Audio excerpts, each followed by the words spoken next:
बेगमों के नखरे क्यों। एक समय की बात है, अकबर प्रत्येक दिन की भांति आज भी शिकार पर गए हुए थे। लौटते समय संध्या हो गई थी। वो एक गांव से गुजर रहे थे, तभी उन्होंने एक भील जाति की औरतों को देखा जो स्वयं से पुत्र को जन्म दे रही थी। उसकी सहायता के लिए वहां और कोई अन्य उपस्थित नहीं था। अकबर कुछ देर के लिए वहीं रुक गया, शायद औरत को आवश्यकता पड़े, यह सोचकर। कुछ देर बाद औरत ने अपने बच्चे को जन्म दिया और टोकरी में रखकर वहां से चल पड़ी। उस औरत को पुत्र जन्म के लिए औरों की आवश्यकता नहीं पड़ी। महल में शहजादों के जन्म के समय अनेकों दासियां बेगमों के साथ रहती है। बेगमें इतना रोती चिल्लाती है जिससे पूरा महल अशांत हो जाता है। आखिर यह भील जाति वाली भी एक महिला है और महल में रहने वाली बेगमें भी महिला है, तो फिर बेगमों का ऐसा नखरा क्यों।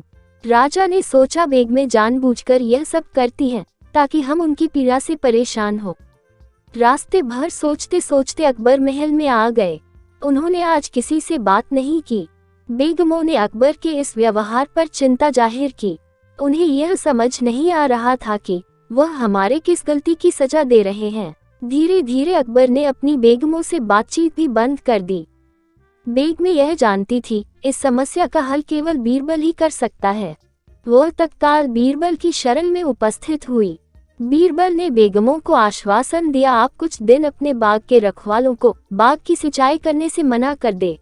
ऐसा ही हुआ। बेगम ने बाग की सिंचाई करने वाले कर्मचारियों को छुट्टी कर दी। बाग में कुछ दिनों तक पानी नहीं मिला। हालत यह हुआ, बाग सूखने की कगार पर आ गया। यह देखकर अकबर का क्रोध और बढ़ गया। अपनी बेगमों को बुलाकर कारण जानना चाहा। बेगम ने कहा, मेरे ही कहने पर कर्मचारियों ने बाग में पानी नहीं डाला, जिसके कारण यह स्थिति उत्पन्न हुई।